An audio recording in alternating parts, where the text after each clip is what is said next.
저는 사실 제가 캐나다 가기 전에는 간증을 안 했었거든요. 왜냐하면 저희가 간증을 하다 보면, 연예인들이 간증을 하다 보면 잘못하면 기복신앙처럼, 물론 하나님 주시는 복이 있지만 빌어서 내가 하나님께 빌었더니 내가 부를 누리고 그것이 축적되어서 뭐 이렇게 돈을 버는 것이 하나님이 마치 나를 계획하신 것처럼 그런 느낌이었고, 이 단에 서면 이상하게 다른 사람들은 다 옷을 입고 있는데 나만 벗고 있는 것 같은 느낌이 들어서, 하나님, 전 간증 안 하고 싶습니다 라는 마음을 그냥 정리를 깔끔하게 했었어요.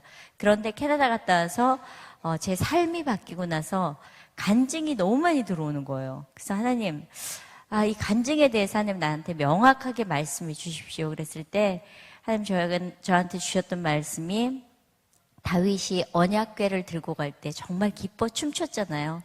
내가 하나님 앞에서 누가 보든지 어떻든지 비웃든지 말든지 하나님 앞에서 내가 정말 마음껏 하나님 주신 그 기쁨을 춤추며 내가 노래하면 되겠구나라는 생각이 들어서 이렇게 간증을 겁없이 합니다. 제 인생에 있어서 하나님을 만난 사건은 사실 캐나다 가서였었고요. 저는 하나님을 만나기 전의 삶과 하나님을 만나고 나서 너무너무 다릅니다. 전 제 인생에 있어서 하나님을 만나기 전의 삶은 늘 힘들었었고, 늘 우울했었고, 늘 과거로부터 묶임을 받아서 하나님, 난 살고 싶지 않아요 라는 고백이 저의 첫 번째 고백이었던 것 같습니다. 제가 나름 아까 말씀하셨는데 30년을 방송을 했더라고요. 개그계의 조상님이 어느 날 됐더라고요. 제가 와보니까 후배들만 있는 거예요. 선배가 없어요. 마음이 어렵더라고요. 제 위에 선배라고는 송혜 선생님 하나, 그리고 뭐 이용렬 씨, 뭐 주병진 씨, 이런 분들, 전유성 씨, 그런 분들밖에 안 계신 거예요. 그러니까 어느 날 제가 선배가 되고 나서 느낀 건, 내가 정말 반듯해야 되겠구나. 나의 흘러가는 것이 위로 솟구쳐 올라가는 것이 아니라 영향력은 밑으로 가는 거구나라는 마음이 들었습니다. 제가 하나님을 만난 것, 하나님을 만난 사건, 그 모든 것들을 여러분들과 함께 나누도록 하겠습니다. 저는 여기 뭐 모태신앙들도 계시고 그러겠지만 저는 생짜백입니다. 저희 개인적으로 유기성 목사님 말씀을 되게 좋아하거든요. 어제도 듣고 오늘도 들으면서 왔었는데, 나도 이 교회 다니고 싶다 뭐 이런 생각하면서, 그리고 이렇게 은혜 받고 예배 드리면 얼마나 좋을까. 왜냐하면 제가 첫 번째 신앙생활은 새벽 기도를 통해서, 아무도 나에게 교회에 가라고 이야기하지 않았을 때, 너무나 힘들고 지쳤을 때 저희 새어머니가 저에게 새벽 기도를 한번 가지 않겠니라는 그 말 한마디를 붙들고 40일 새벽 기도를 그냥 다녔어요. 뭐 어떤 계획도 어떤 바람도 없이, 뭐 정말 기도라는 것도 알지 못할 때, 뭐 우리 주 예수 그리스도의 이름으로 기도드렸습니다 이런 것도 안 가르쳐 줬을 때 그냥 와서 정말 교회 끝자리에서 저 왔어요. 안녕히 계세요. 이게 첫 번째 저의 기도 제목이었습니다. 그런데 그 기도를 하나님이 들어서 정말 11일째 됐는데 방언이 뭔지도 모를 때 방언이 터진 거예요. 미쳐 날뛰게 된 거예요. 그래서 성경 공부를 하게 됐었습니다. 누군가가 이렇게 붙들고 와주는 게 얼마나 감사하고 고마운 일인지, 기도도 말씀도 교회도 같은 동역자가 있다는 게 얼마나 큰 축복인지, 내가 기도할 때 그 사람을 위해서 기도해주고, 그 사람은 나를 위해서 기도해주고, 그 사람은 나를 위해서 울어주고, 나는 그 사람을 위해서 울어주고, 그런 동역자가 있는 게 얼마나 좋은 일인지 이제 좀 깨달았습니다. 저는 제 인생 가운데서 참 나름 잘 먹고 잘 살 때도 있었고 정말 낭떠러지로 떨어진 기억들도 있습니다. 저는 이래봬도 무남동료 외동딸이거든요. 예, 옛날에는 그렇게 흔치 않았었습니다. 예, 그래서 곱게 막 자란 케이스입니다. 제가 왜 이렇게 말씀을 드리냐면, 저는 어머니가 좀 많습니다. 어머니가 넷입니다. 예, 뭐 더 많으신지도 모르겠지만 다른 분들은, 저는 제가 저희 아버지가, 저희 엄마가 초등학교 6학년 졸업하고 돌아가시고 나니까 정말 인생이 엉망진창이 되더라고요. 부모가 없이 혼자 커나간다는 거, 제가 하숙하고 자취하고 이 47번을 세다가 관뒀거든요. 징글징글하게 이사도 많이 다녔었고, 그래서 아마 캐나다도 이사 간다고 생각하고 갔던 것 같아요. 그렇게 해서 살면서 너무 힘들어서 정말 만신창이가 됐었습니다. 그리고 너무 희한한 건 제가 한숨을 쉴 때마다 저희 아버지가 엄마를 바꿔주셨습니다. 제가 지금 이렇게 웃으면서 얘기하지만 사실 새엄마를 맞이해드릴 준비도 안 돼 있었고 늘 삐따닥했었습니다. 당신이 내 엄마가 아니기 때문에 날 알아? 당신 친엄마가 아니잖아. 내 아픔 알아? 내 고통 알아? 내가 얼마나 힘든 줄 알아? 그래서 상처받을 준비가 되어 있었던 아이였었어요. 그래서 결국에는 아버지가 엄마들하고 헤어지는데 정말 일조를 했었던 사람이었습니다. 그렇게 해서 아버지 사랑만 받고 자랐었거든요. 그러면서 늘 외로웠었거든요. 그래서 늘 죽음을 묵상했었거든요. 그렇게 인생을 살아오면서 하나님을 알지 못했던 삶은 그냥 유명하고 잘 되고 잘 먹고 잘 사는 것이 그냥 내 전부인 양. 제가 개그맨 생활을 30년 하면서 아마 여러분들이 저보다 저의 과거는 더 많이 알고 계실 거예요. 저는 잊어먹었는데 그놈의 인터넷에선 저를 난도질을 쳐가지고 쪼사서 빻아서 쪄서 갈겨놨더라고요. 제가 가끔 인터넷에 들어가서 제 모습을 보면서 하나님, 나 너무 아파요. 내 과거를 지울 수 있다면 하나님 지우고 싶어요. 라는 고백을 합니다. 왜냐하면 우리 연예인 아이들이 그런 아픔의 글이 올라와서 그 댓글을 보고 자살하기 시작했기 때문에. 제가 왜 다시 캐나다에서 이 땅으로 왔는가? 많은 분들이 물어보세요. 제가 지금 그 얘기를 할 겁니다. 저는 캐나다 갈 적에 사실은 아버지가 돌아가시고 나서 삶의 의욕이 없었습니다. 제가 벌써 이제 7년, 8년 좀 넘었네요. 예, 제가 2002년 월드컵 끝나고 떠났었으니까. 아버지가 살아계실 땐 참 행복했었던 것 같아요. 그나마 나의 버팀목이었기 때문에. 정말 제가 기도하면서 그렸던 아버지와 같이 사는 꿀물 하나님 앞에서 꾸었을 때 그것을 누리게 되는 사건이 있었습니다. 제가 일산의 전원주택에서 아버지를 모시고 살게 됐어요. 너무너무 행복했었어요. 아버지를 모시고 그 집에 들어가서 아버지는 일주일 그 집에 사시고 그리고는 다시 그 집에 돌아오지 않으셨어요. 그래서 아버지 장례를 치르고 나서 하나님을 원망하기 시작했어요. 하나님, 내 좋은 건 다 뺏어가시는군요. 나 하나님 아버지랑 살고 싶었는데 하나님 이것마저 뺏어가시면 난 기쁨이 없습니다. 그리고 나니까 제가 그때 텔레비전 7개라고 라디오를 2개 할 텐데 사는 재미가 없는 거예요. 아무것도 할 수가 없는 거예요. 그런데 뜻하지 않게 저희 아들이 유학을 가겠다는 거예요. 제가 그 말에 속아서 가게 됐습니다. 여기서 중요한 건 속았다는 겁니다. 공부를 안 하던 놈은 거기 가서도 안 한다는 걸 거기 살면서 깨우치게 됐습니다. 그래서 제가 6학년짜리 아들이 유학을 가겠다 그래서 유학 가지 말고 이민 가자 그랬어요. 우리 떠나자. 내가 이곳에 있는 건 상처뿐이니까 내가 이 땅을 떠나면 다시는 이 땅을 돌아오지 않으리라. 그래서 이 땅을 떠나게 됐어요. 방송에서 그렇게 대성통곡하면서 울 때 사람들은 왜 이렇게 우냐 그랬어요. 다시는 이 나라에 돌아오지 않을 것 같았었거든요. 뒤돌아보지 않을 것 같았었거든요. 그리고 캐나다라는 나라를 갔습니다. 제가 캐나다 가보고 깜짝 놀랐어요. 정말 자연이 푸르더라고요. 저는 하늘이 그렇게 파란색인지 몰랐어요. 하늘이 푸르르고 정말 저희 집에 곰 3마리가 나왔어요. 믿거나 말거나. 그런데 저희 딸들이 엄마 곰 3마리 불렀더니 곰 3마리 나왔다고? 내년엔 곰 4마리 나오게 곰 4마리 부르자고. 그 다음에 4마리 나왔습니다. 그리고 저희 집에 각종 동물들이 무지 많이 오는 거예요. 너구리, 스컹크, 그다음에 정말 사슴들이 건널목에 서 있어요. 신호 바뀔 때까지. 안 믿으시는 모양인데 진짜예요. 그리고 정말 곰들이 언덕으로 올라가면서 너무 힘들어서 힘들어 그러면 곰도 저쪽에서 하고 있어요. 근데 안 믿어요. 그렇게 자연이 좋은 나라예요.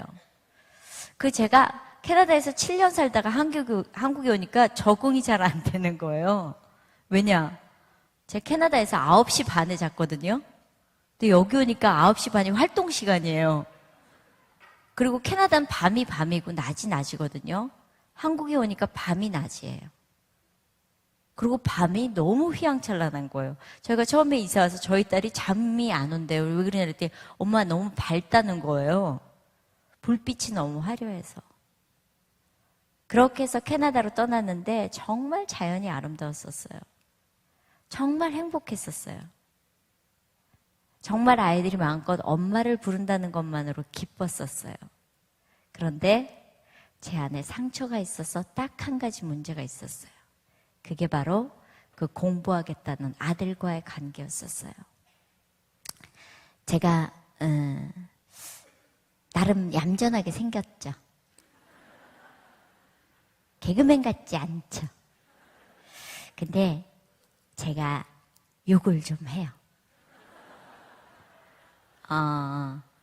좀이 아니라 잘했어요.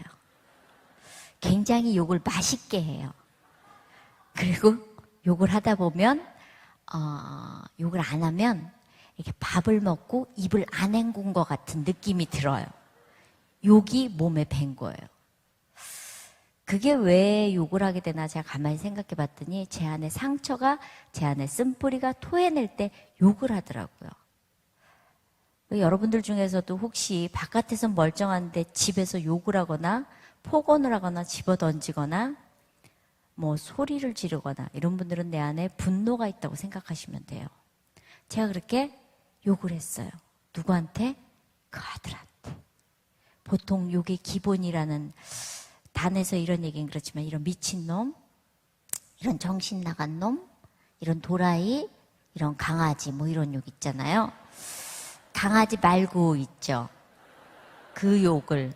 웃으시는 분들은 그게 무슨 욕인지 알고 계시다는 걸 제가 이미 알아요. 밥 먹듯이 욕을 했었어요. 아주 욕을 맛있게 했었어요. 그리고 제가 화가 나면 욕으로 풀었었어요. 그런데 너무 감사하게 사춘기 아들은 욕먹을 준비가 돼 있어요.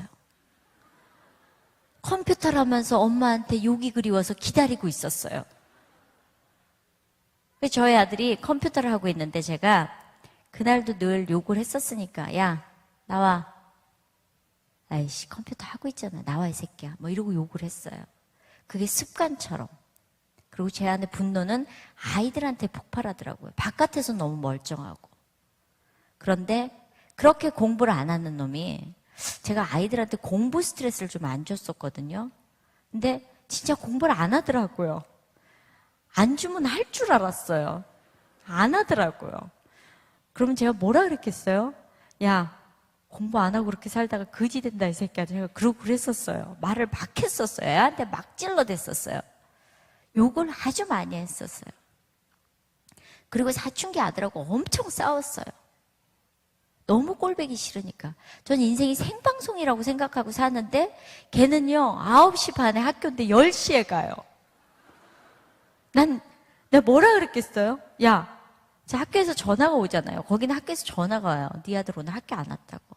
그럼 제가 가서 야, 너 학교 안 가? 안 가도 된대요. 그럼 제가 뭐라 그랬겠어요? 야, 네가 교장이냐 이 새끼야? 교장도 그러진 않겠다 막 이러면서 싸웠어요. 그렇게 욕을 많이 했었어요. 그런데 어느 날 그날도 역시 게으른 저의 아들을 보면서 화가 많이 났었어요. 자고 있더라고요. 제가 문을 열고 들어서 야 빨리 학교 가라. 아, 미친놈 밥 먹고 가. 그리고 이제 내려와서 밥상을 차려놓고 밥을 딱 이제 제가 차려놓고 밥 먹으라 그랬더니 저희 아들이 밥을 이렇게 쳐다보고 있어요. 그래서 야 빨리 밥 먹고 학교 가라 이 새끼야. 그랬더니 저를 이렇게 쳐다봐요. 그 사건 전에 저희 아들이 제가 남편하고 잘 싸웠거든요. 분노가 있으니까 떨어져서 사니까요. 3년 지나니까 남이에요. 그래서 저는 혹시 여기 조기 유학을 꿈꾸거나 기러기를 꿈꾸신다면 포기하라고 말씀드리고 싶습니다. 5년 지나니까 아빠가 있을 자리가 없어요. 7년 되니까 남보다 더 못해요. 제가 옷 갈아입고 있는데 들어오면 깜짝 놀래요. 서로. 누구세요? 그만큼 어색해지더라고요. 네. 제가 저희 아들한테 그렇게 욕을 하면서 컴퓨터로 그렇게 하고 있을 때 제가 정말 많이 싸웠었거든요. 저희 아들은 이렇게 주먹으로 분노를 표현 못하니까 벽을 쳐가지고요. 구멍을 내놨었어요. 그건 제가 거기다가 우리 아들이 한 짓, 나중에 이사 갈 때 공사할 것 이렇게 써놨었어요. 다니면서 보라고. 그날도 저희 남편하고 언성이 높아져서 제가 저희 아들이 컴퓨터 하고 있는 방에 갔어요. 그래서 제가 야 나와. 그랬더니 저희 아들이 컴퓨터 하고 있잖아. 그러는 거예요. 그래서 나오라고. 엄마 해야 된다고. 저희 아들이 야 엄마 하고 있는 거 안 보여? 그러는 거예요. 그래서 보이는데 나오라고. 내가 한다고. 그랬더니 이따 해. 그래서 이따 안 해. 나 지금 할 거야. 에이씨 이러는 거예요. 순간 돌았어요. 어떻게 했겠어요? 에이씨 이런 싸가지 없는 놈이 어디 엄마한테 버르장머리 없는 새끼가. 그러면서 감사하게 하나님 손을 주셨잖아. 그래서 딱 때리려고 그러는데 아들이 컸더라고요. 제 손을 딱 잡는 거예요. 순간 이 자식 많이 컸는데 힘이 나보다 센데 내가 맞으면 어떡하지? 이런 갈등이 생겼어요. 근데 감사하게 하나님 지혜 주셔가지고 왼손이 있다는 걸 알았어요. 그래서 이 왼손으로 딱 때리려고 그랬더니 이 손도 잡힌 거예요. 순간 죽고 싶은 거예요. 그런데 두 번째 지혜가 생각났어요. 다리 있잖아요. 그래서 다리로 딱 찰라 그랬는데 다리가 짧은 관계로 허공에다 대고. 근데 진짜 창피하더라고요. 막 몸부림을 쳤어요. 너 어디 엄마한테 이렇게 싸가지 없이 엄마 팔을 붙들고 이런 버르장머리 없는 놈 같으니라고 뭐가 되려고 그러고 막 그러면서 욕을 했어요. 근데 저희 아들이 저한테 손목이 딱 잡혀서 제가 손목을 잡혔는데 딱 한마디 하는 거예요. 에이씨, 교회 집사라는 인간이 집구석에서 이러는 거 알아? 바깥에선 그렇게 잘하면서 안에서 이러는 거 누가 알아? 아, 내가 진짜 쪽팔려서 어디 가서 얘기를 못해 이러는 거예요. 근데 순간 그 말이 제 가슴을 쳤어요. 이 아들이 다 알고 있네. 내가 바깥에선 잘하고 안에선 엉망이라는 걸 얘가 보고 있었구나라는 생각이 드는 거예요. 갑자기 맥이 확 빠지는 거예요. 그래서 엄마 나. 그러고 올라와서 그냥 멍청하게 있었어요.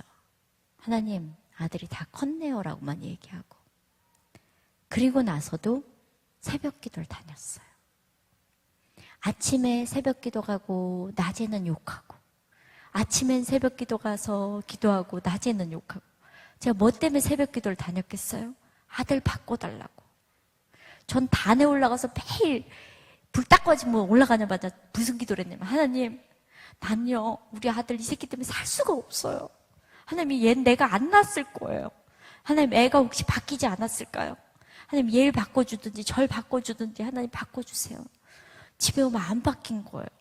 그럼 또 욕을 하는 거예요. 매일 그렇게 새벽 기도하면서 애 안 바뀌는 애를 원망을 했었어요.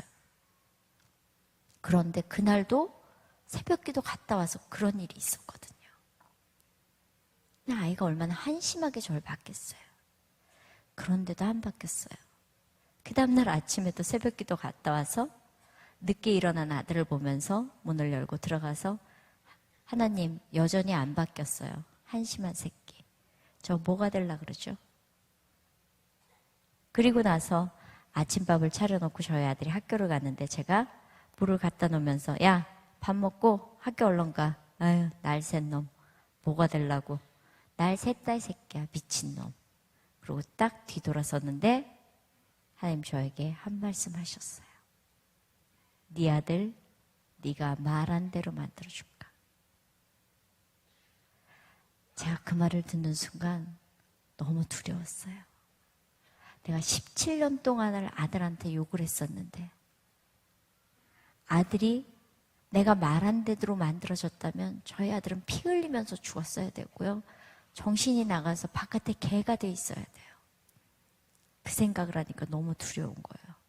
그래서 아이한테 밥을 먹으라고 그러고 방에 들어가서 문을 잠그고 하나님 잘못했습니다. 나를 그렇게 기다려주신 하나님, 내가 아들이 바뀌게 해달라고 기도했었는데 하나님, 내가 정말 잘못했습니다. 다시는 욕하지 않겠습니다. 철저하게 회개했던 것 같아요. 회개는 내가 내 것에서 잘못된 것을 끊어내고 다시는 하지 않는 거잖아요. 놀랍게도 제가 그렇게 기도하고 나서 그 다음부터는 욕을 안 하는 거예요. 그랬더니 저희 아들한테 금단 현상이 일어나기 시작했어요. 애가 욕을 쭉 먹었었기 때문에 엄마가 욕을 안 하니까 불안해해요. 3일이 지나니까 애가 몸마려운 강아지처럼 제 주위를 계속 맴도는 거예요. 우리 엄마가 왜 이러나? 그러더니 일주일째 되는 날 너무나 조심스럽게, 엄마 물어볼 게 있는데. 뭔데? 왜 욕을 안 해? 제가 알았어요. 엄마 그날 너한테 이야기하고 하나님이 나한테 그런 마음 주셔서 엄마 욕 안 하기로 했다. 그래서 앞으로 욕 안 할 거다. 근데 저희 아들이, 아니 하나님 17년 동안 가만히 계시다 왜 그날 얘기하신 거야?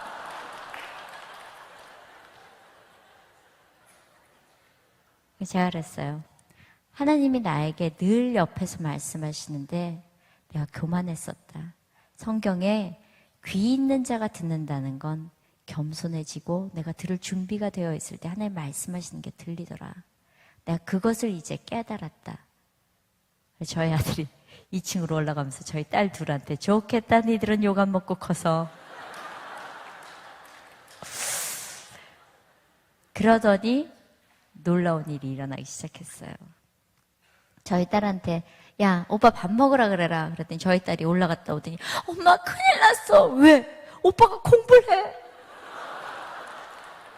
뭐? 오빠가 공부를 해? 저희 식구가 처음 본 거예요. 오빠가 공부하는 걸. 아이가 조금씩 바뀌기 시작하는 거예요. 그래서 제가 그때 깨달았어요. 아, 내가 변하면 아이가 그것을 보고 변하기 시작하는구나. 그런데도 내 안에 쓴뿌리와 상처 때문에 아이를 미워했었어요. 사랑하지 않았어요. 철저하게 율법으로 가르쳤어요. 이성미의 아들로 똑바로 앉아, 바르게 예의 발라야 돼, 인사 잘해, 밥 잘 먹어, 뭐뭐뭐뭐 어떻게 해. 그런데 결정적인 사건이 저희 아들한테 일어났어요. 저희 아들이 운동을 되게 잘하거든요. 그래서 학교 반 운동장을 그물 거놓고 한쪽은 축구를 하고 한쪽은 하키를 하는데 저희 아들이 축구부 했어요. 근데 하키하는 아이들이 자꾸 스틱으로 공을 보니까 이제 열받은 거예요.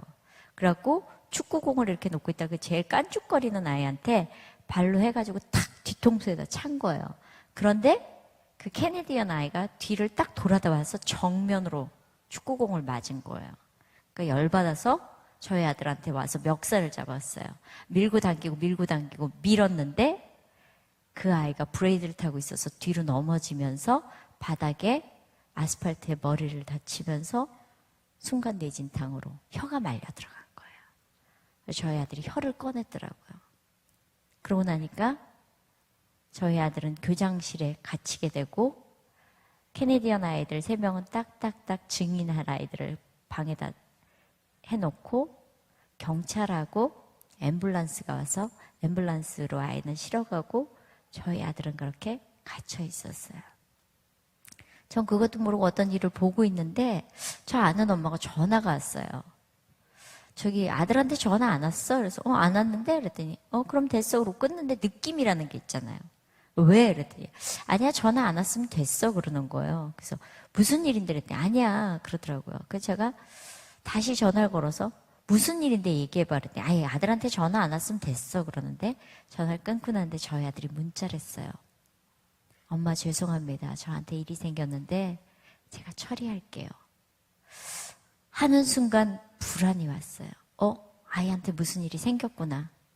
그래서 제가 차에 타서 시동을 걸고 하나님 말씀하십시오. 제가 듣겠습니다. 아이한테 무슨 일이 왜 일어났는지 하나님 말씀하시면 제가 듣겠습니다라고 하는 순간 하나님 저에게 율법만 가르친 바리새인이라는 거예요. 철저하게 율법으로만 아이를 훈련시켰던 제 모습을 보게 하셨어요. 제가 욕먹을까봐 똑바로 앉아. 바르게 해야 돼. 인사 잘해야 돼. 예의 발라야 돼. 어른들이 앉아있을 땐 그렇게 하는 거 아니야 하고 난도질 쳤었던 저의 모습. 하나님의 아들로 키우겠다고 약속하고도 이성미가 욕먹을까봐 이성미의 아들로 철저하게 훈련시켰던 제 모습을 보게 하셨어요. 그래서 운전을 하고 가면서 하느님, 잘못했습니다. 내가 내 아이를 그렇게 만들었습니다.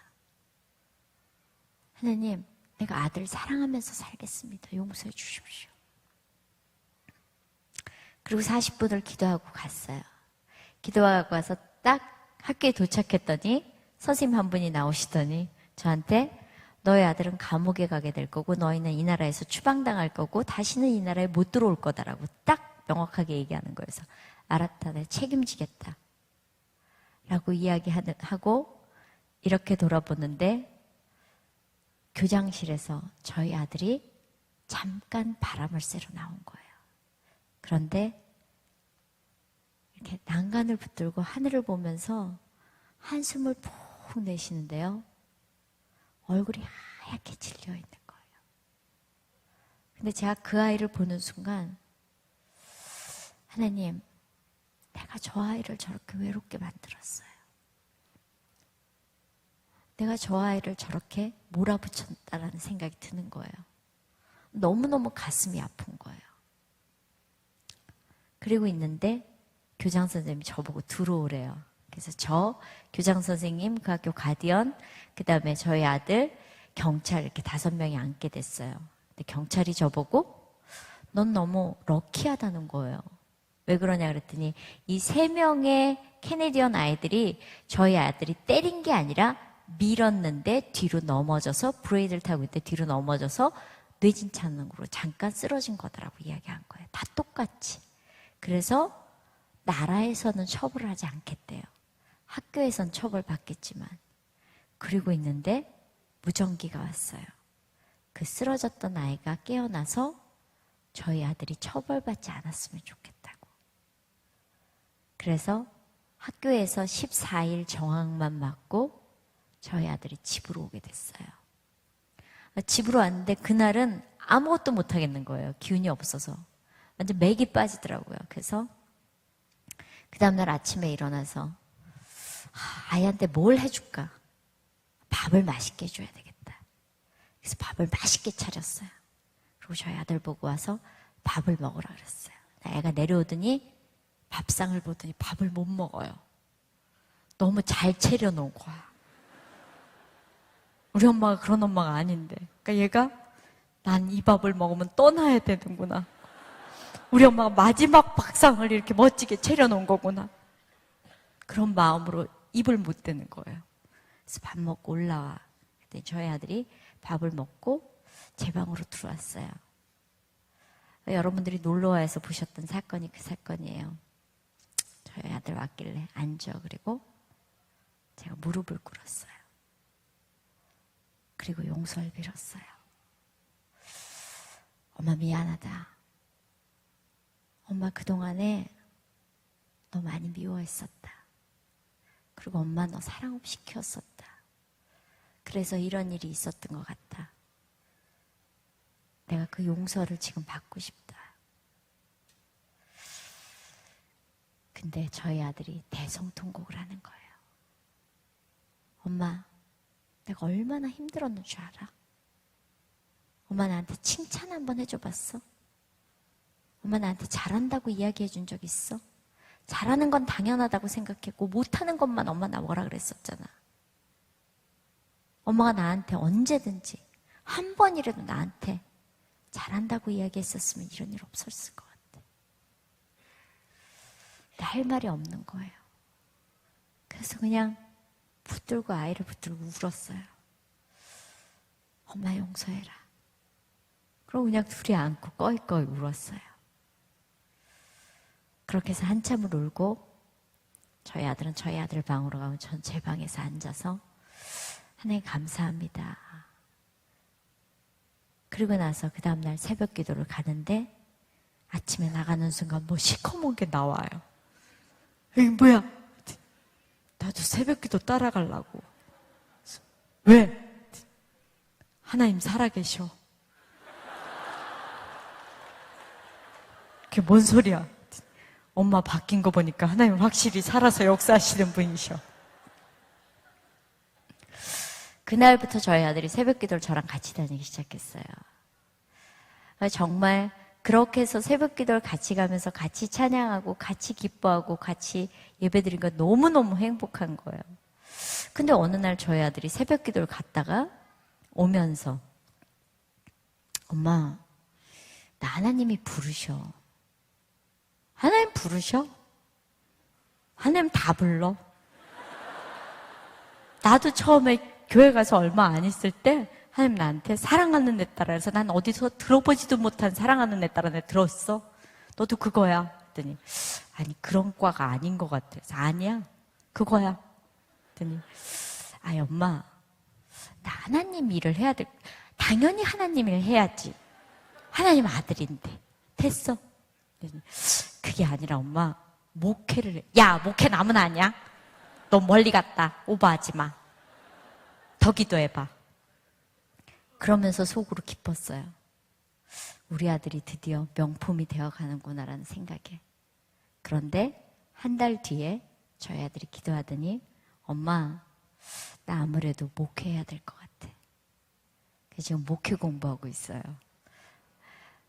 너네 아들 목회 공부하는데 할렐루야는 뭐고 아멘은 뭡니까? 예, 마치 바랬다는 듯이 요새는 어머니들 모토가 너희 집 아들은 개고생하는 목사, 우리 집 아들은 돈 많은 장로라면서요. 그래서 하나 떨고 내시니까 좋으세요? 근데 너무 행복했어요. 그런데 제가 참 가슴 아팠던 건 그렇게 둘이 예배하고 그렇게 둘이 찬양하면서 제가 캐나다에서 한국으로 오게 됐잖아요. 아들을 데리고 오고 싶은 거예요. 아들이 그렇게 이제 잘 자라주고 이 종교가 통하면요 말이 너무 많아지는 거예요. 수다스러워지는 거예요. 너무 행복한 거예요. 그런데 어느 날 제가 금요철을 가서 둘이 아들하고 손을 붙들고 기도를 했는데 하나님이 이제 네 손 잡지 말고 내 손 잡고 가게 하여라 그러시는 거예요. 그런데요 저 너무 쉽게 아들 손을 내어드릴 줄 알았거든요. 근데 이 아들 손을 잡고 있는데요. 하나님 앞으로 못 내드리겠는 거예요. 하나님, 내가 데리고 갈게요. 한국에 데리고 가서 그냥 아이 편안하게 가르치고 싶어요. 안 된다는 거예요. 몇 번의 실갱이를 하다가 하나님 내가 이 아이를 하나님 앞에 바치겠습니다. 그리고 이렇게 손을 들이는 순간 그 신랑 손에 신부를 내어 맡기는 느낌? 그래서 아이를 내어 맡기고 한참을 울었어요. 내가 이제 사랑할 시간이 얼마 없는데 이 아이를 하나님 앞에 내어 맡기고 갈 수 있겠나라는 그 아픔 때문에. 그런데 아이가 엄마 내가 해볼게 그러는 거예요. 그런데 더 황당한 건 하나님 물질도 주지 말라는 거예요. 하나님 나 돈이 있잖아요. 버는데요 하나님. 나 아들한테 돈 주고 싶어. 아니. 네 아들이 받을 축복을 네가 가로채려 하느냐라는 음성이 들렸어요. 그래서 저희 아들한테 이야기했어요. 엄마가 이런데 하나님 너에게 축복 주신다니까 내가 그것을 결단해야 될 것 같다. 미안하다. 근데 저희 아들이 하겠대요. 그래서 10원 한 장을 못 보내주고 있어요. 그런데 저희 아들이 일식집에서 이제 일해서 6개월 일하고 6개월 공부하고 이렇게 지금 진행을 하고 있는데 어느 날 저희 아들이 전화가 왔어요. 엄마 3월 말쯤이었는데 엄마 나 이렇게 똑똑한 놈 아니잖아요. 나 이렇게 잘난 놈 아니잖아요. 엄마 너무 힘들어해서 내가 엄마한테 전화했어요. 엄마 저 4년 장학금 받았어요. 제가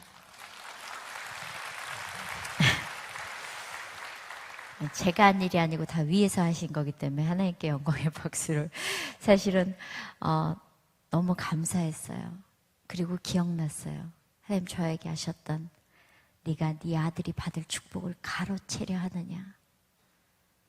아이가 지금 공부하고 있다가 잠깐 한국에 왔어요. 너무 보고 싶은 거예요. 아우리치를 간다 그래서 한국으로 아우리치로 온다 그러더라고요. 그래서 집에 잠깐 있다 같이 가라 그래서 왔어요. 왔는데 하나님이 키우시는 아들은 다르다라는 걸 제가 많이 배워요. 어떨 땐 싸우기도 하는데 싸우고 그 다음날 엄마 미안해라고 즉각 반응을 하는 거예요. 며칠 있으면 갈 건데 되게 많이 또 보고 싶어 올 것 같은 거예요. 그래서 그 생각이 들었어요. 내가 사랑하면서 살 수 있을 때 이 아이를 좀 더 마음껏 사랑할 걸. 내가 이 아이하고 마음껏 안아줄 수 있을 때 마음껏 안아줄 거리라는 생각이 드는 거예요. 그걸 이제 깨우친 거예요. 그 아이하고 헤어지고 나니까. 그런데 제가 한국에 와서 참 많이 느껴요. 제가 왜 캐나다에서 한국으로 돌아왔느냐.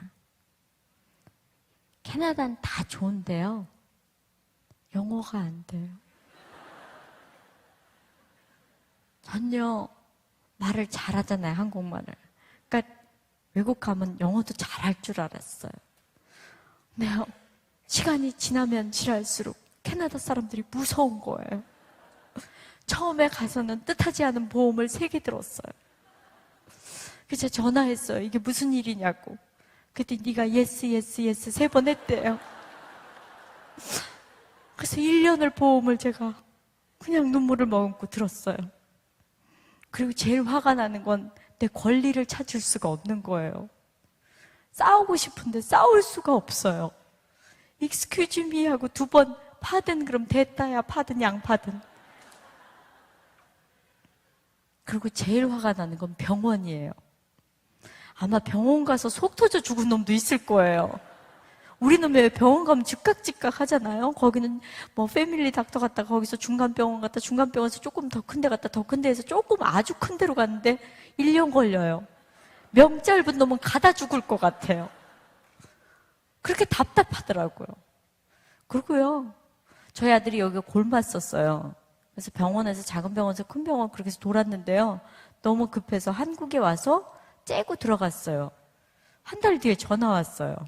수술하러 오라고. 그렇게 답답한 나라예요. 그래서 제가 검진을 계속 받으러 다녔거든요. 전 그런 체험은 처음 했는데, 검진을 받으러 와서 그날 이제 저희 개그맨 후배들이 같이 밥을 먹고 수다를 떨고 홍대 앞에서 새벽 1시쯤 됐는데, 커버를 이렇게 트는데요.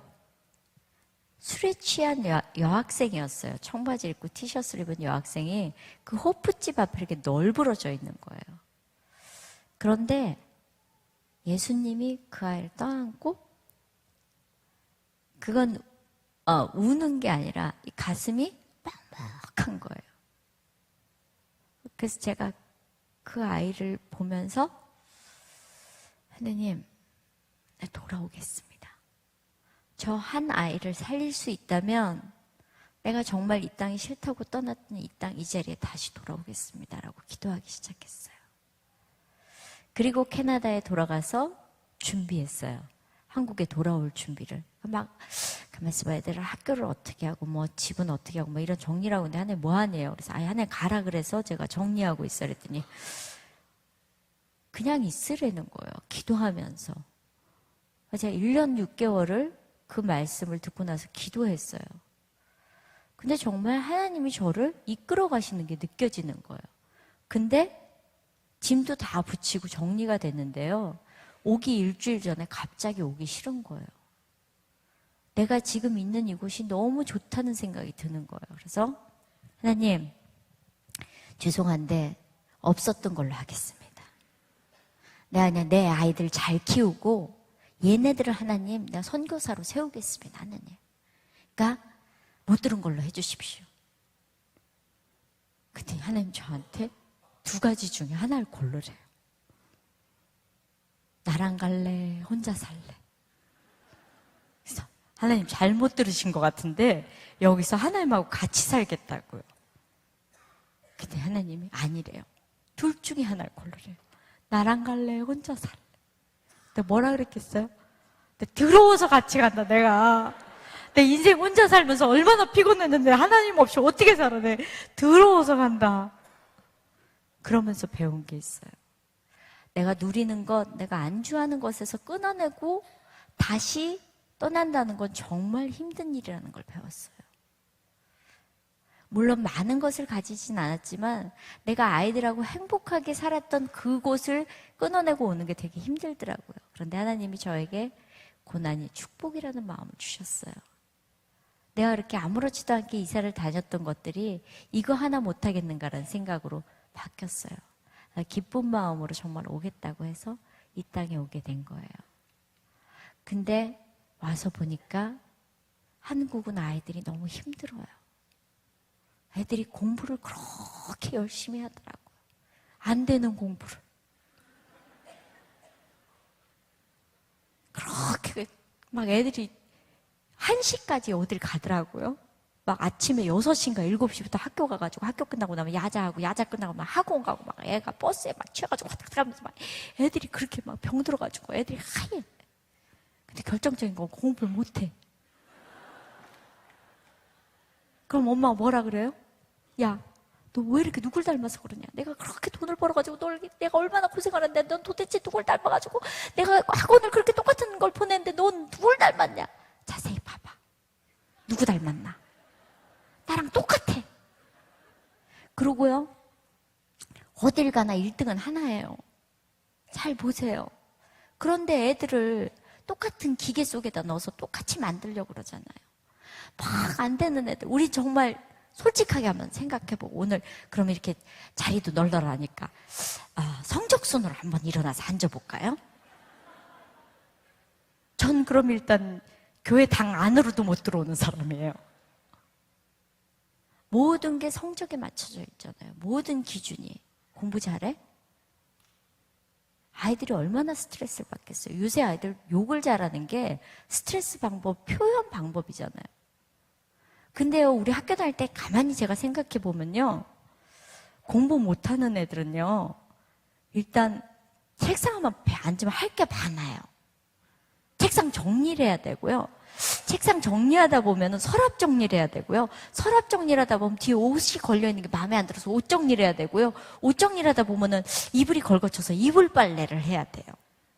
공부할 시간이 없어요. 피곤해서. 어머니들 안 그러셨어요? 전 그랬어요. 그래서 저는 애들한테 스트레스를 안 줬거든요. 그리고 애들이 감사하게 저는 저보다 1등만 잘해도 얘기 안 하리라. 근데 저보다 점수가 좋아요. 나 애들한테 얘기를 못했어요. 공부 잘하라고. 그런데 한국에 와보니까 엄마들이 한국에서 한을 품고 공부를 시키는 거야. 그럼 뭐라 그래요? 넌 나같이 살지 말아라. 넌 나처럼 살면 안 돼. 공부 잘해서 훌륭한 사람이 돼서 훌륭하게 살아야 돼. 너 옆집에 봐라. 쟤 공부해가지고 그렇게 잘한대잖니. 그렇게 옆집애가 부러우면 옆집에 데려다가 키우든가. 안 되는 공부를 그렇게 시키겠다고 그냥 없는 돈에 막 쥐어짜가지고 막 학원을 그렇게 보내면서 막 애를 트트트트 볶아가지고 뭐하러 학원을 보냈어요? 이제 학원 하시는 분들은 오해가 없으시길 바랍니다. 제가 이제 학원을 보내지 말라 이거는 어차피 공부 안 하는 놈은 학원에 가서도 잔다 이제 이 얘기죠. 왜 돈을 줘서 학원 가서 재우세요? 집에서 그냥 2다리 뻗고 자면 마음이나 편하지? 전 그래서 공부 잘하는 애들은 공부하러 가지만 못하는 애들은 놀려라 이제 이런 주의거든요. 물론 저희 아이들은 여기 와서 학원을 안 다닙니다. 그러니까 제가 이렇게 자신 있게 얘기하잖아요. 근데 보면 엄마들이 사실은 수능 때 제가 새벽기도 와보고 깜짝 놀랐어요. 엄마 아들이 이 단에 다 붙어 있어. 나는 장판지를 바꾼 줄 알았어. 막 엄마들이 100일 뭐 이런 새벽기도 하잖아요.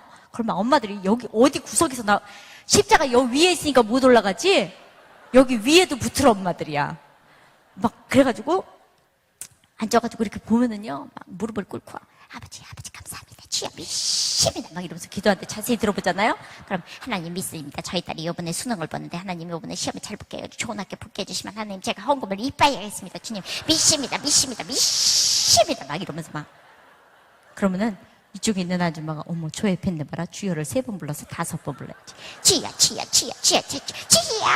미십니다. 이번에 우리 딸이 시집가서 학교 가는데 이번에 저쪽 집보다 우리 아이를 좋은 학교 보내주시면 저쪽 집보다 더블로 할 거고 하나님 그러니까는 우리 딸이 이번에 좋은 학교 붙게 해주시면 하나님 내가 정말로 최고로 좋은 것들을 드리겠습니다. 믿습니다.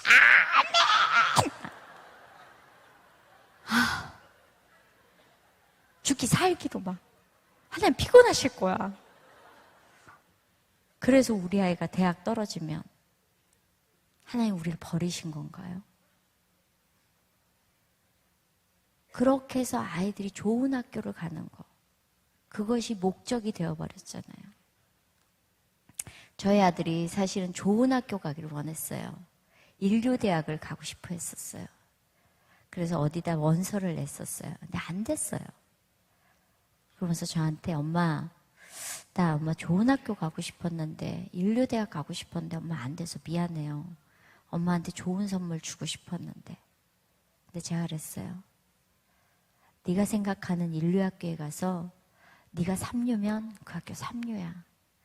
네가 생각하는 3류학교에 가서 네가 인류가 되면 그 학교는 인류야. 내가 그 얘기를 했어. 내가 그 얘기하고 깜짝 놀랐어. 나의 머리로는 나올 수 없는 생각이거든. 나의 생각으로는 어떻게 하느냐? 아이고 봐라 이 새끼야 공부를 그렇게 안 하더니 똥통에 가서 똥물이나 튀기면서 그렇게 살아라. 그럴 줄 알았다 인생하고는. 이럴 엄마거든요. 내가 간증 때마다 그 얘기해. 내가 날 너무 기특한 거야. 아이들이 병 들어가고 있어요. 아이들이 애쓰고 있지만 안 되는 건 안 되더라고요. 내 아이 내가 사랑해주지 않으면 누구도 사랑해주지 않아요. 우리가 그것을 다 빼앗기고 있잖아요. 비교하면서. 저도 캐나다에 가서요. 제 애들은 자유롭게 정말 놀다 잤거든요. 그런데 한국 엄마들이 자꾸 피아노는 기본으로 가르쳐야 된다는 거예요. 기본은 사실 마른 안주 하나에 맥주 3병 아니에요. 응? 근데 엄마들이 그렇게 기본이라 그러네. 여긴 유독 많이 웃는다. 좀 놀던 분들이 회개하고 돌아오신 분들이 많은가 봐요. 그래서 애들 피아노를 안 가르치다가 물어보지 않고 그냥 가르쳤어요. 근데 안 늘어요. 하기 싫은 걸 시키니까. 6개월이 지났는데도 피아노 건반이 10개 이상이라는 걸 몰라요, 애들이. 거기서만 띵띵거리는 거예요. 짜증이 나는 거예요. 돈은 돈대로 들어가고. 그래서 몇 달을 더 가르쳤는데 여전히 연습을 안 하니까 피아노가 소리가 안 나는 거예요. 띵띵띵띵 막 이러는 거예요. 돌아버리겠는 거예요. 물어봤어요. 둘째 딸한테. 야, 너 피아노 치기 싫었냐? 싫대요. 그래? 그럼 관둬라. 그리고 그날 고기 사 먹었어요. 그러면 될 줄 알았어요. 그런데 문제는 같은 또래 애들이 이상하게 엄마들은요, 애들을 데리고 오면요, 지네 집에도 피아노가 있을 텐데 우리 집 피아노 뚜껑을 열어요. 그리고 애를 거기 앉혀서 한번 쳐봐. 그럼 막 애가 막 피아노를 훑고 지나다니는 거예요. 막 그러면 도는 거예요. 똑같은 돈을 들여서 가르쳤는데 쟤는 건반을 아래 위로 훑고 다니네. 우리 딸은 그렇게 다니는데 그러면서 애가 미워지는 거예요. 그러면 지네 집에서 피아노 치지. 왜 우리 집에 와서 나 마음을 어렵게 하는 거야? 그래가지고 피아노를 어떻게 했겠어요? 확 남을 줘버렸어요. 아는 선교사님 집에 피아노가 필요하다 그래서 확 줘버렸어. 그날 찬양했어요. 평화로도 하늘 위에서 내려오네. 이빠이 만땅 내려오네. 하나님 감사합니다. 안 보이니까 내가 너무 좋습니다. 그래서 깨달았어요. 아이들을 비교하기 시작하면 내가 갖고 있던 행복이나 내 아이에 대한 사랑을 다 빼앗기는구나. 내가 어떤 것과 비교하기 시작하니까 내 안에 기쁨을 다 빼앗기더라고요. 여러분들 가운데서도 지금 하나님이 주셨던 그 처음에 아이가 태어났을 때 그 기쁨과 감사는 온데간데 없고, 넌 도대체 누굴 닮아서 그러니? 애요? 웬수예요. 어서 저런 게 나왔나 몰라. 애가 어디서 나왔겠어요? 아이들 미워하고 아이들 상처 주기 시작하면 아이들이 갈 데가 없어요. 문제아요? 너무 죄송하지만 문제 부모가 문제아를 만들어요. 우리 아이들 문제라고요? 환경이 이래서 문제라고요? 그 환경은 우리가 만들어주고 있어요. 기성세대 책임이라고 생각해요. 우리들 책임이라고 생각해요. 아이들이 오갈 데가 없어서 아이들이 방황하고 있는데 엄마들은 내가 기도할 테니 너는 공부해. 아이들이 예배드리고 기도해서 말씀 듣고 가는 것이 아니라 엄마가 기도해서 하나님이 말씀하셨는데 말이야, 너는 박사가 될 거래. 뻥치지 마세요. 엄마의 기도로 아이들이 중보기도로 만들어지는 건 맞아요. 그렇지만 아이가 아이의 기도로 비전을 갖고 갈 때 엄마가 같이 손붙들고 가는 거지. 엄마가 기도했더니 좌회전에 우회전에 하나님이 이렇게 말씀하셨어. 아니요. 아이가 듣고 기도하고 갈 때 넘어져도 하나님이 이렇게 세우시더라고요. 하나님을 바라보고 가는 아이들, 하나님의 사람으로 만들겠다고 여러분들이 지금 여기 모이신 거잖아요. 그런데 우리는 내 생각과 내 계획과 기도하면서 기도 열심히 하는 엄마가 아유 하나님 그래가지고요 우리 딸이 정말 좋은 학교 가가지고 야 뭐 어떻게 도와줄까? 아니 내가 지금 기도하고 있잖아요 하나님한테 내가 알아서 할 건데 하나님 그러니까 잘 되게 해주시고 그러니까 하나님 뭘 어떻게 하라고 내가 알아서 할게요 하나님 저쪽으로 가세요. 내 뜻대로 하옵시고 주의 뜻대로 마시옵소서. 요새 기도가 그렇게 바뀌었대요. 내 뜻이 이루어지면 응답이고 하나님 나에게 말씀하시면 응답이 아니던가요? 한국에 와보니까 너무 정말 아이들이 지쳐 있어요. 그 아이들이 내 아이라고 생각하면 가슴이 아프잖아요. 내 아이 내가 사랑하지 않으면 하나님 나중에 내가 너에게 줬던 봄을 내놓으라 했을 때 그 아이들이 피 흘리고 있으면 여러분들 하나님께 뭐라고 변명하시겠어요? 내 믿음 지켜서 내가 천국 가는 거 아니요. 믿음의 대가 끊기는 것에 대해서 두려워하라 하셨거든요. 지금 우리가 이렇게 잘 먹고 잘 살고 풍요로운 것들이 어쩌면 우리가 신앙생활을 하는데 독이 될 수도 있어요. 하나님이 주신 복을 우리가 어떻게 누리는가도 되게 중요하다는 생각이 드는 거예요. 제가 그렇게 해서 정말 캐나다에서 와봤더니 저는 사실은 연예인 아이들하고 모여있을 때 가장 행복하거든요. 제가 제자리로 돌아왔기 때문에. 제가 연예인들하고 연합 집회를 하면서 배운 건 하나님, 사실은 그 일이 여러분들 아시는 최진실 씨 죽었을 때 사건으로 인해서 아이들이 너무 힘들어해서 제가 거기서 새벽기도 하면서 여기 시간으로 11시일 때 저는 거의 새벽에 6시니까 너 거기서 11시에 기도하면 내가 거기서 6시에 기도할 테니까 중보 기도하자 해서 시작됐어요. 그랬다 한국에 돌아오면서 연예인 아이들하고 연합 예배를 하게 됐어요. 그 아이들을 보면서 사실은 하나님 저에게 주셨던 마음이 뭔지 알 것 같아요. 사실 많은 사람들이 연예인이 되고자 하고 꿈꾸고 화려한 것을 쫓아가기 시작했어요. 심지어 나의 태어난 본성을 잃어버린 채 얼굴을 바꾸면서 요새는 애들이 학교 갔다 오면 엄마를 못 알아본대요. 누구세요? 엄마 빵 좀 넣었어. 너도 좀 넣을래? 정체성을 잃어가기 시작했어요. 하나님 나에게 주셨던 처음에 부모로부터 받은 유전자 관계가 망가지기 시작했다고요. 아이들이 정체성을 잃어버리면서. 저는 아직도 많이 부족한 사람이에요. 정말 나의 나된 것이 하나님의 은혜이기 때문에 하나님이 나에게 늘 말씀하시지 않고 나를 외면하시면 저는 아무 말도 호흡할 수도 손가락을 하나 까딱할 수도 내 머리 머리카락 하나 움직일 수도 없는 사람이잖아요.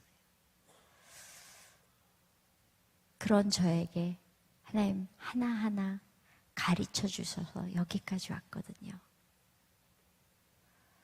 저는 내가 행복하면 아이들도 행복하다고 생각해요.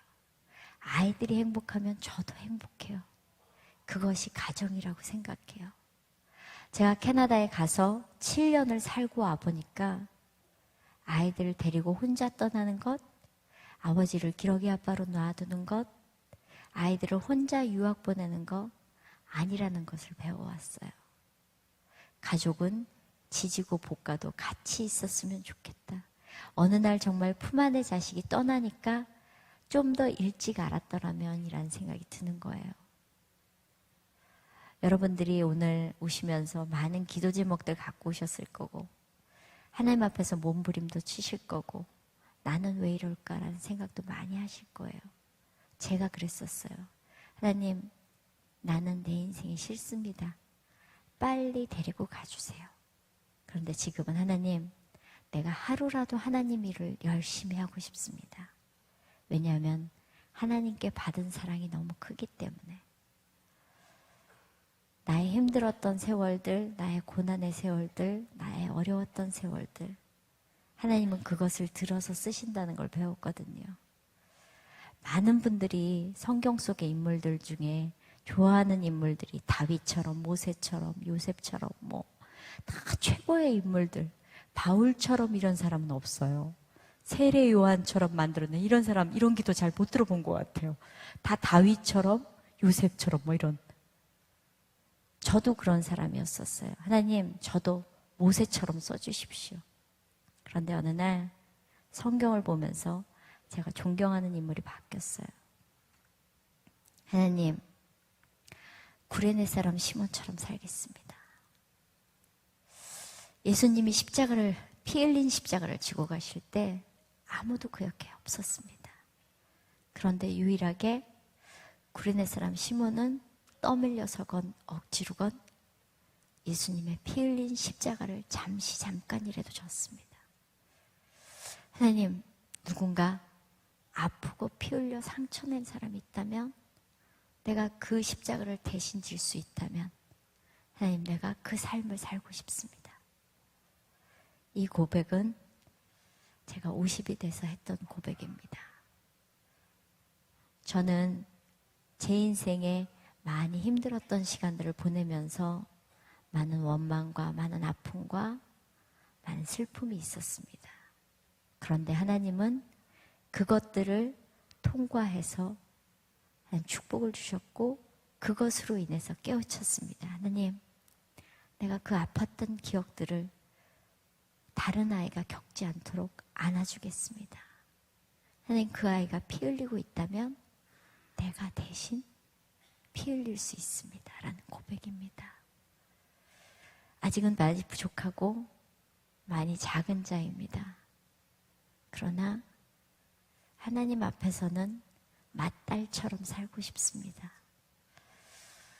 하루하루가 쌓여서 하나님 1년 365일이 된다는 걸 가르쳐 주셨기 때문에 저는 작은 것에 충성할 것이고 하루에 최선을 다할 것입니다.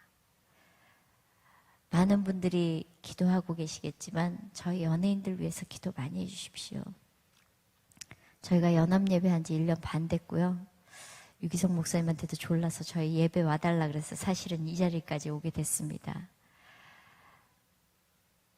저희가 매일 밤 혹시 시간이 되시면 9시부터 10시 40분까지 연예인 아이들 중보기도 하기 시작했거든요. 한 200명 정도 저희가 매일 이름을 부르면서 기도하기 시작했습니다.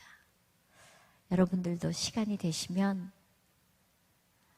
한 사람이 됐건 두 사람이 됐건 저희 아이들 텔레비전 보시면서 같이 중보해 주셨으면 좋겠습니다.